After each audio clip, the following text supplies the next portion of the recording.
Ice cream na siya mga kalola. Oh, sarap nito mga kalola. Kaya kung gusto nyong gumawa, sundan nyo lang yung aking video.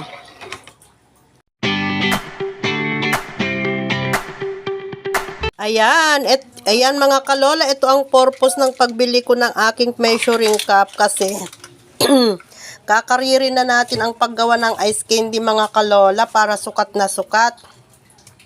Ito yung nai-share ko na to sa inyo noong nakaraan mga kalola, pero iuulit ko ulit ngayon. Sa 2 liters na tubig mga kalola, may sukatan din itong aking pitchel.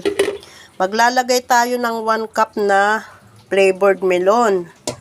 Yung powder na melon yan mga kalola, ayan o. Ito siya. Hindi siya sponsored pero pinapakita ko lang para ma-share ko kung ano yung aking ginagamit. Ayan. Lusawin lang natin yan mga kalola sa 2 liters na tubig. Tapos kasama niyan mga kalola, 1 cup din na cassava flour. Cassava flour itong aking gamit. Pwede rin cornstarch mga kalola, pero mas bet ko itong cassava kasi para siyang mas creamy. Ayan o. Lusawin lang natin yan bago natin isalang sa apoy. 2 liters na tubig yan mga kalola. Tapos meron tayong 1/4 na sugar. 1/4 lang yung aking ilalagay mga kalola kasi ito naman powdered gulaman ay matamis na to at syempre meron din tayong condensed milk kaya matamis yun. So ayan, isa lang natin sa apoy mga kalola at halu-haluin lang natin.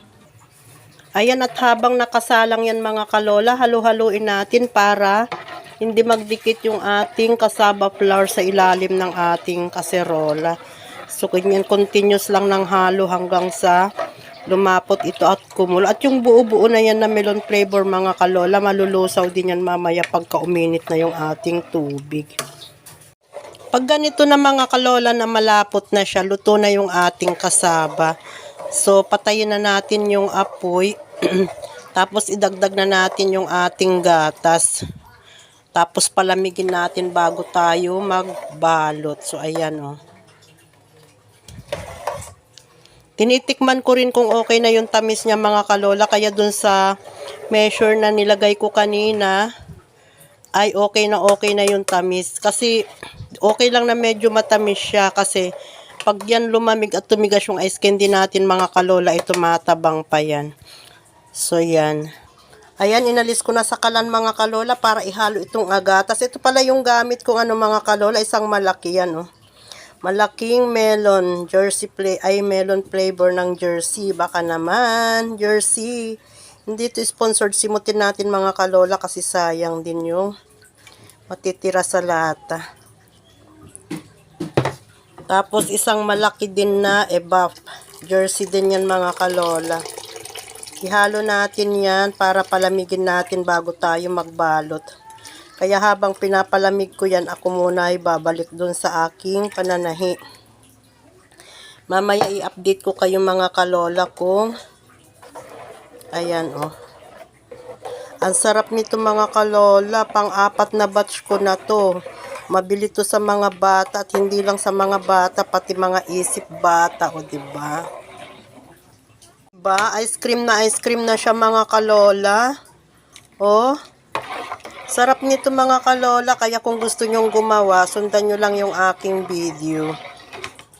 Ganito pala yung gamit kong plastic mga kalola, o 1.5 by 10.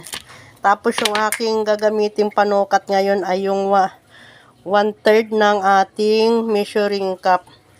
Kaya bumili ako ng ganito mga kalola para consistent yung kanyang haba. Kasi yung unang mga gawa ko, hindi pare-parehas, hindi ko matansya dun sa aking panandok. Kaya gagamitan ko ngayon ng 1/3 cup. Try natin mga kalola. Ayan mga kalola, first time kong gamitin yung subukan ko itong panukat natin. At di ba napapansin nyo, naka-face mask ako kasi sinisipon ako para naman, ayoko naman na, ayan siya oh. Okay na yung ganitong kalaki mga kalola kasi mura lang naman yung aking bentahan. So, tama-tama lang yung kanyang yung kanyang laki mga kalola. Ayan, perfect. Perfect yung kanyang laki mga kalola kasi mura lang naman yung bentahan ko nito, oh, 'di ba? Kaya kung gusto nyo ng ano, try nyo na din gumawa ng ganito mga kalola. Patok na patok ngayon to dahil summer. Dagdag sa ating pangkabuhayan. So, update ko kayo mga kalola kung ilan lahat yung aking magagawa dito sa aking bagong panukat. Yan mga kalola, nakabuo tayo ng 56 to 46. 56 pieces mga kalola sa puhunan natin na 206. So kung 206 yung ating puhunan, kasama na yung ating kalandyan at saka kuryente mga kalola tubig, ay pwede nang ibenta. Kasi ako binebenta ko siya ng 5 pesos. So may konting tubo na rin yan mga kalola. Pero kung sa ibang ano yan mga kalola, ang bentahan nila ay 7 pesos. So nasa inyo naman yan mga kalola kung magkano ang bentahan ninyo. Pero para sa akin, okay na ako sa maliit lang na tubo. So, ayan lang mga kalola. See you again on my next vlog sa paggawa ng ibang flavor ng ice candy. Bye-bye! Thank you very much. Love you all. Thank you for watching. Love you all. Follow for more mga kalola.